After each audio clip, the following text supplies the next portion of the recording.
All right, hey everybody, back for the next video in our class-based ISBoxer spam bar guides. We're going to take a look at a Cleric today, which you probably quickly surmise here. Just take a look at some of these spell names here.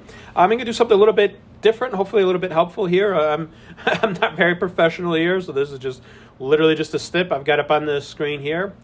Maybe eventually I'll learn a bit more and get a little bit better. But anyways, the idea here is just, hey, open up the video, pause this right here, go through this, copy and paste. If you don't need to listen to a whole bunch of theory and discussion in individual spells, if you're super familiar and you just want some ideas on how you could potentially change some things around, or take a look at this, and if you've got some ideas to change things around, drop in there. But a couple of things to note. The reciprocal blessing, I'll talk a little bit about some situations where I do change that in and out of my main spam bar. So that is just remedy, and that's not in there. As well as with the group heal stuff here. Most situations where you have spells versus where you have AA abilities doesn't have a big impact.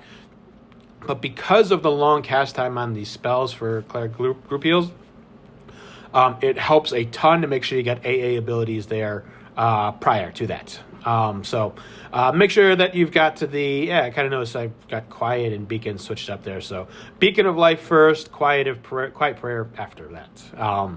Ignore the text there. But anyways, make sure you have AA abilities first there, and then we'll discuss a little bit why to that. And then the purple stuff here is stuff that as a main Cleric, you're probably not going to want that in the spam bar. You want to manually control that. Especially group heal stuff there, you probably wouldn't even have a bar dedicated to that if you're playing a Cleric as a main. But again, we'll go over that in the actual video itself. So this here, just pause this, take a look at it, adjust it around as you see fit. And then if you are kind of curious on some of the actual theory, we'll go ahead and get going into that now. So take a look at the actual spam bar itself. Let me open up some of these spells here so you can take a look at this, kind of help explain some theory to it. So your progression ability, the reciprocal blessing here. A couple of really nice abilities to it. So first one is a big hit of health, big hit of healing, and an increase to the maximum health of your target. And then the second one, the life spring part, is a humongous group heal ability to it. So really good to keep those off here. It's a pretty fast cast, about a 1 minute refresh. So for the majority of the time, it's going to be going through your remedy lines here, and then just every minute hit with that. So the reason why I will pull this out, so this 0.85 cast to the remedy half-second cast, I have noticed that actually does make a difference. So if you're starting to fight with something that hits really, really hard, or in my situation where it comes into play is when I'm grinding and doing lesson burns and just kind of pulling 10 plus mobs at the same time, that 0.35 seconds has been the difference between life and death. And I notice if I pull it off, I don't see that huge spike there because I'm getting into a big heal much quicker.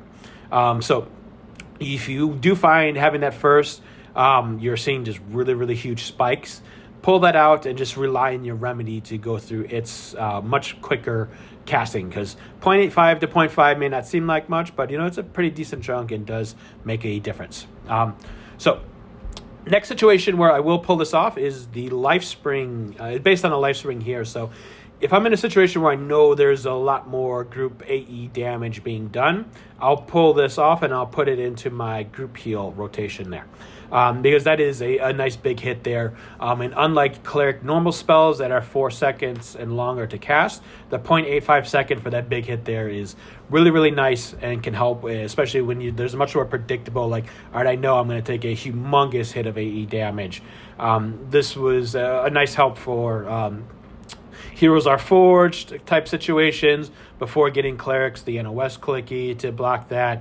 So that was like a good one. All right, cool. I know that's about to hit. This will get everybody healed up quickly with a quick click of that there. So that's kind of a situation where, depending on sort of what what's going on with group heal, group AE damage, put it into a group heal rotation. But most of the time there, I usually have it up there and it hasn't been too much of an issue going on. So into the other spells here. So the main bulk of what you've got going on here is going to be your remedy line here. So Avowed, your Guileless, and the Sincere. So it'll probably be easier just to kind of highlight this here. This is your 121 remedy, your 116, and your 111 remedy. And this is going to do all the healing your main tank is really going to need through any sort of group raid, mission situation you're ever going to find. In fact, it's massively overpowered and does more healing that you need, so much so that you could pull the Vowed out of that and just rely on 116, 111, and 106, and you're hardly ever going to even notice a difference. It's going to be doing so much healing.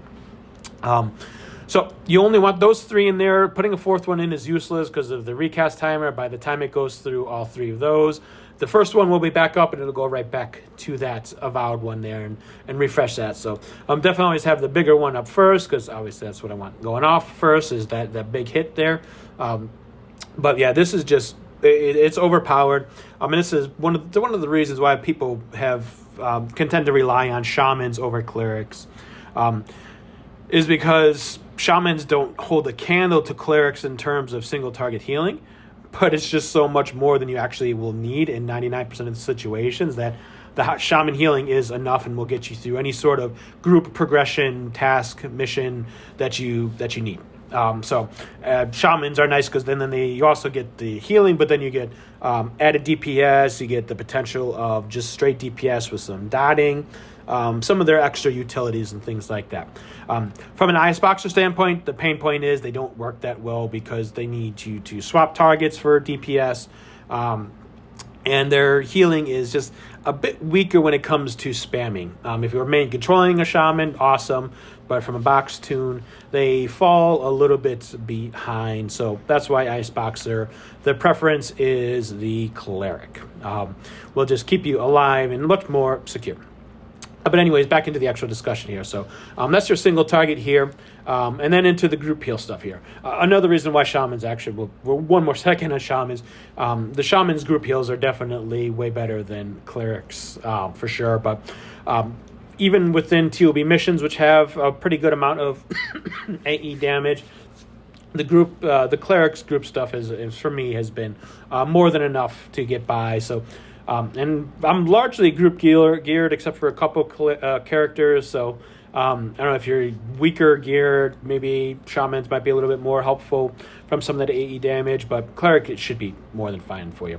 The key there that you want to have is your AA abilities first. The cleric line of group heals have pretty long casting, 3 and 4 seconds. Their heal over times are like over 4 seconds. I think they're 5 seconds or more.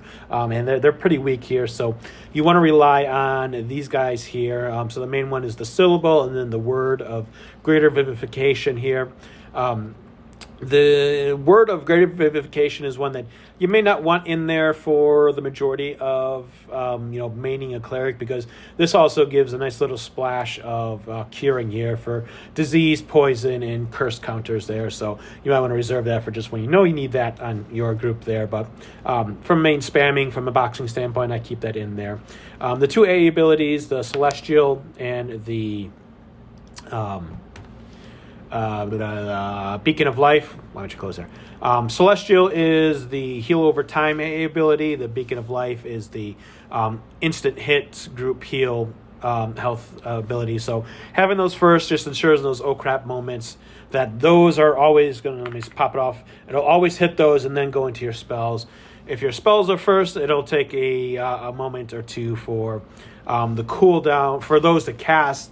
And then while your spell's on cooldown, it'll go into those. So that's, again, just in those oh crap moments, always ensures that you get that quick hit of healing there. And then Quiet Prayer is just a bit of a bigger hit there, but on a much longer cooldown. So if I hit 5 a couple of times, it won't always hit that. So that'll make sure that if I want that nice big hit, that I just hit 5 a few more extra times, and ensures that triggers off. Into some of the other things that are a bit more important with a cleric or unique to ISBoxer. So my number 1 key is what I use for my assist in starting attack, but from a cleric standpoint, it's just going to be target my main tank. So there's obviously I don't want him assisting because I want him on my main tank there, so I don't want him on the actual target itself. This also means your mark line of spells, which adds that reverse damage shield. From a boxing standpoint, is kind of a no-go ever. because you have to get to your cleric, target the mob, then target back to your tank, which takes a long time. In social macros to target, cast, then retarget something new, just it doesn't work. Socials are just, they don't follow order. Pauses don't work if you were in the midst of casting something already, so they're buggy. So they're just a line of spells that you just unfortunately will not utilize from a boxing standpoint again. So you can have this be target main. If you're in a situation where you are using a pet target, you do have to do a little bit of adjusting. And do I have anybody up with a pet? I don't got any pets up here at the moment, but let's pretend that my ranger is a pet. So to get a pet target up in there, what you would need to do is you need to have your pet on your extended target. So we're pretending this is a pet here. Go into your right click on your extended target and go into current target. So that'll put whatever target you have there permanently in that spot there. And depending on where that's at, this is the first target, second target, yada, yada, yada, all the way down the line up to, was it 15? You could add in there XTAR 1. Let me just get rid of this so it doesn't get kind of wonky there. So what that'll do is, so like I've got nothing target here, but as soon as I hit 1, it then gets my X target 1 on to its main target. So if you're using a Magician, Beast Lord Pet as a main tank, that's how you would go about doing that to ensure that it's always targeting pet. So let me get rid of that and just make sure it's on my 1 so I don't end up dying here later in the day because I forgot about that. So you may have to do some adjusting to that. And then the other thing that I've got going on here is the buffs here. So again, I've got the target in there just because it always is going to target my main tank, so in case I accidentally clicked off onto something else, and make sure target's in back there. And then I won't go into too much detail here, but the spells that we got are the Ward of Commitment, the Shining Steel, the Divine Intervention, definitely a pretty important one there. And then the Rally Greater Aegis is the other one that's kind of hiding behind there. There's a couple other abilities that I'll twist in there, so I'll get rid of one and put another one in there.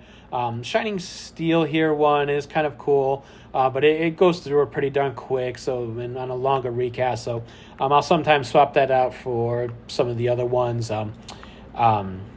Let's see if I can remember where it's at here. Statistic. I've had this memmed up before. No, it's not that one. I can't remember which one it is, but there's one there that it adds a 1 minute long buff that will cause, or it'll last for a minute or the next 48 hits to heal target for like 4,800 damage. So it's kind of nice if you just need some extra healing. It just causes all your melee to start healing your main tank, kind of a situation there. So this will be just kind of play around with it, what you prefer based on your situation. And then my number 0 here is what I refresh every 25 to 30 minutes.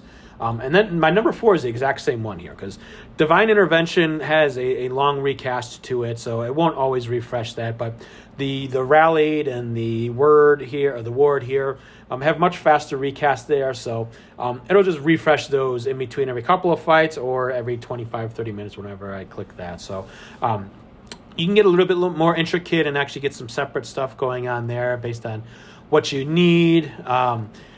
You can get a couple other additional spell lines up in here. I just out of pure laziness, I've got like my hand and the symbol always in there, but I can get rid of those and create another spell gem so that I got something a little bit more tailored to a quicker refresh as opposed to the longer refresh. But yeah, that is the basics of what I've got going on for the Cleric, and has helped keep main tank up pretty darn well. But we'll go ahead, we'll cut it off here. We'll see you in the next one.